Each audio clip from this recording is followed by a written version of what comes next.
The first time I saw the queen, she was framed by the shattered arches of her throne room, silver blue light pouring through the fissures of the crystalline walls.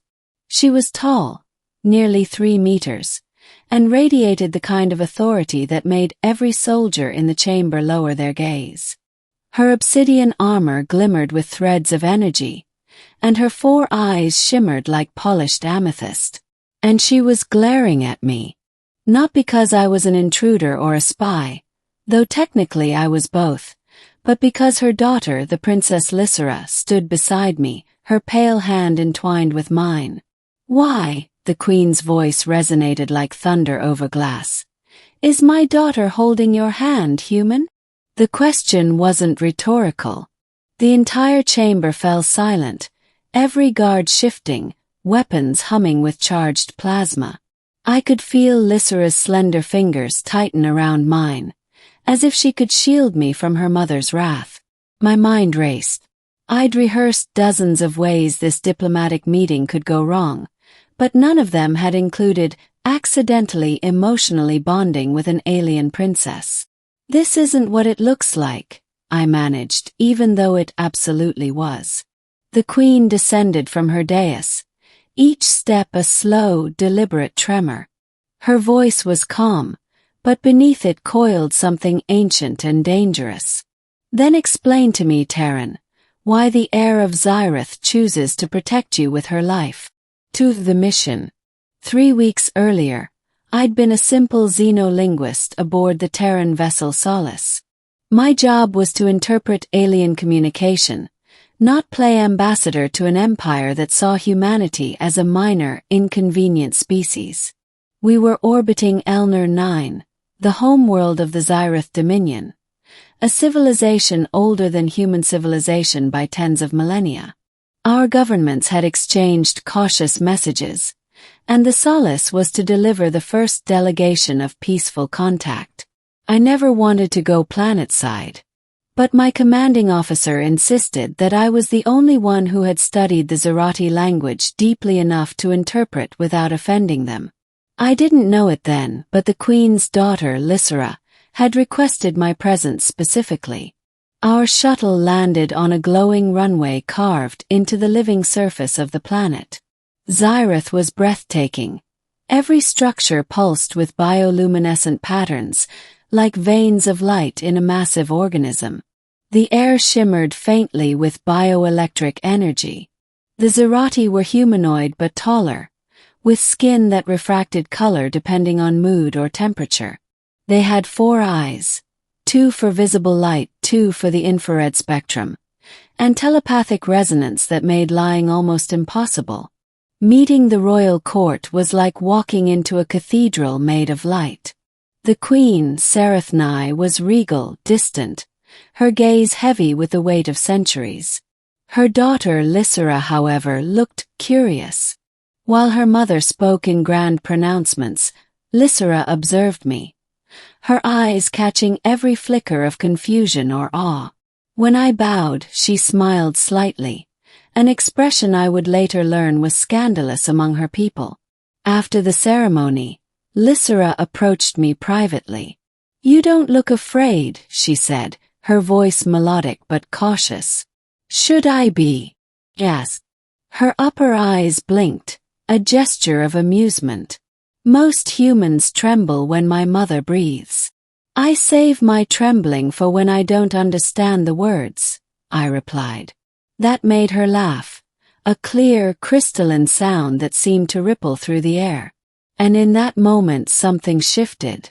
Over the following days, I was invited to her chambers under the guise of language study.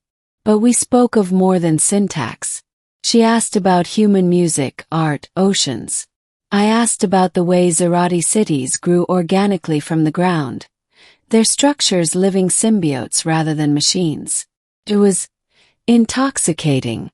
One night, during a power fluctuation in the city's light grid, Lysera guided me through the royal gardens, luminous flora casting iridescent shadows. The air smelled like ozone and sweet resin. She reached out and for the first time our hands touched. The contact sent a jolt through me, literal energy like static, but underneath it was something deeper, a resonance. The Zerati bonded through shared bioelectrical fields, a merging of emotion and thought. That moment, brief as it was, left an imprint between us. And it was that connection, the faint shimmering pulse between our palms, that betrayed us before the Queen. 3. The accusation. Back in the throne chamber, I could hear the hum of the royal guard's plasma lances. Lysera stepped forward, defiant. "Mother, I summoned him. I wanted to understand his species," she said. The Queen's eyes narrowed. "And you chose to bond with him." The word struck like a weapon. I didn't understand its full meaning, but the Queen's tone made it sound forbidden. Lysera hesitated. "It wasn't intentional. Intent is irrelevant," Sarathni thundered. "The resonance cannot be undone. You've tied your essence to a mortal being whose life will fade in a fraction of your years." Then her gaze returned to me. "Human, do you understand what you've done?" I shook my head. "If I've offended your customs, you've done more than offend them," the Queen cut in. "You have become a part of my daughter's neural resonance. Your thoughts, your emotions may now influence hers. That is an act punishable by dissolution." "Dissolution?" "Yes. The separation of matter from consciousness," she said coolly. "A painless end if performed correctly." I swallowed hard. "That sounds unnecessary." Lysera stepped between us.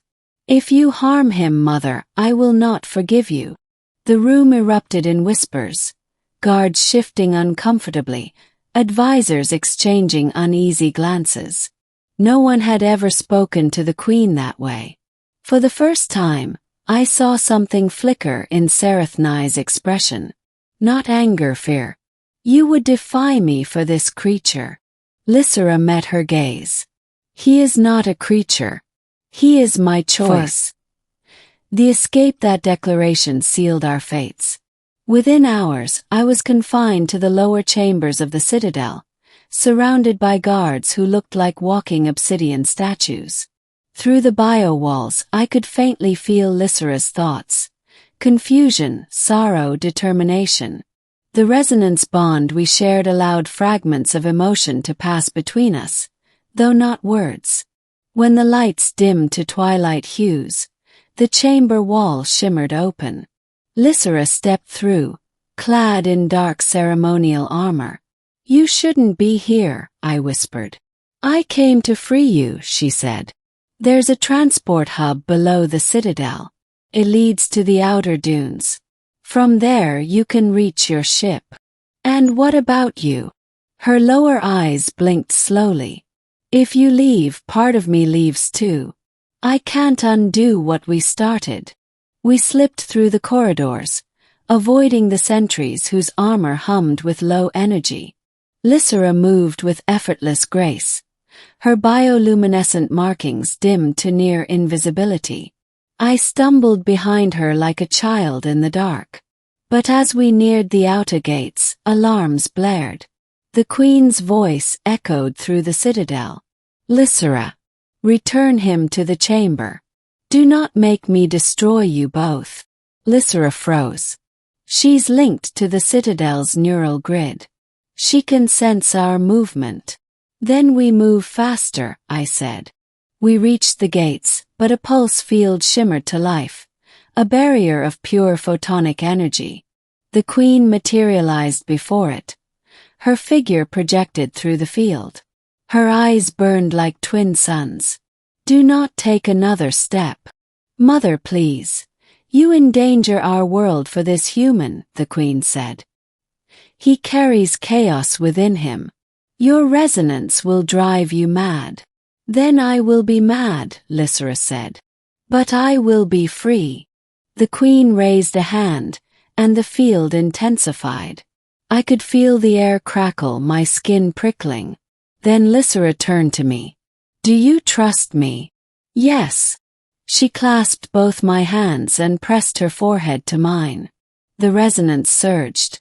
A burst of light and energy so intense I thought my heart would stop. The barrier shattered. We ran. The sands of Zyrith, the dunes beyond the citadel glowed faintly in the starlight. A sea of silver dust beneath a violet sky. Lysera led the way to a cluster of biometallic spires, the ancient transit beacons used by the Zerati centuries ago. But as we approached, a shadow fell over us. A fleet of gliders descended, royal guards mounted on winged constructs of light and metal. Their leader projected the Queen's voice once more. "Surrender, and I will spare the human's mind. Resist, and you both will perish." Lysera looked at me. "Can your species fly?" "Not without help." She smirked faintly. "Then hold on." Before I could respond, she activated the beacon. A beam of blue light enveloped us, and the world dissolved. When I opened my eyes, we were miles away, standing on the edge of a canyon so deep it seemed to split the planet. Lysera collapsed, her skin flickering with dim light. "The jump drained me," she whispered. "I caught her before she fell. Rest. I'll figure something out." But I had no idea what to do. The resonance pulsed erratically between us, her energy fading, mine struggling to keep up. Somehow our link was stabilizing her, keeping her conscious. Above us, the sky rippled, royal ships descending. Lysera's voice echoed faintly in my mind. "She's coming herself." 6. The confrontation. The Queen landed in a sphere of radiant energy, her armor shedding waves of heat. She stepped forward slowly, sorrow etched into every movement. "Lysera, child of my heart," she said softly. "You were born to rule 1,000 worlds.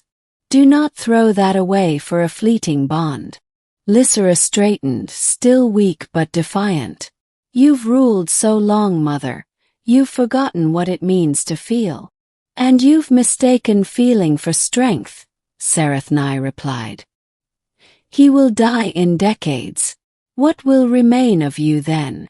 I stepped forward, heart pounding. Maybe that's the point. Mortality makes every moment matter.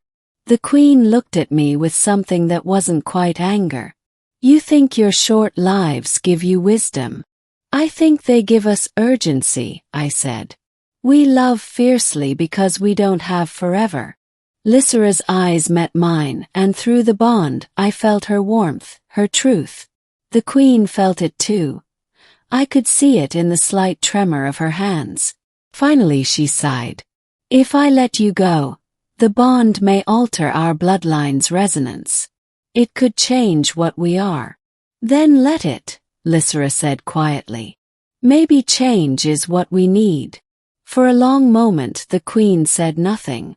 Then she raised her hand and dissolved her weapon's energy. "Go," she said finally. "Leave this world. Do not return." Lysera blinked. "Mother." Sarathni turned away. "If I see you again, I will not hesitate. But if you truly love him, go while you still can." 7. The departure. Our ship left Elner 9 at dawn. From orbit, the planet shimmered like a jewel, a world ancient and proud, now tinged with loss. Lysera stood beside me, staring through the viewport. Her markings glowed faintly in the ship's sterile light. "She spared us," I said softly. "She spared me," Lysera corrected. "You only survived because she pitied my heart." I smiled faintly. "Then I owe your heart my life." Her 4 eyes met mine, and for a moment everything else disappeared. The warships, the stars, the politics. "What happens now?" Yes. She looked out into the void. "I don't know. The bond will weaken over distance, but it will never vanish. I will feel you until the day you die." "That's a long time," I said. "For you," she whispered. "For me, it will be a blink." We stood in silence, watching the stars drift by. Years later, it's been 12 years since that day.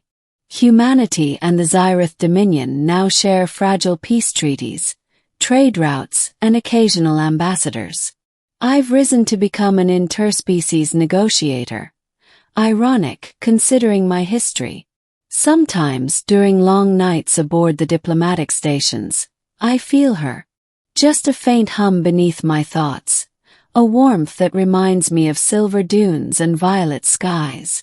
The scientists still debate the nature of the resonance bond, but I've stopped trying to explain it. Some things defy language, even for a linguist. One evening, as I watched Elner 9's twin moons rise on a distant monitor, a whisper echoed in my mind. "You've aged well, human." Smiled. "You still watch me. Always." For a brief, impossible moment, I felt her hand in mine again. Light, electric, eternal. And in that touch, across light years, I realized the Queen had been wrong about one thing. Love isn't measured by the length of a life. It's measured by the depth of what we risk to feel it.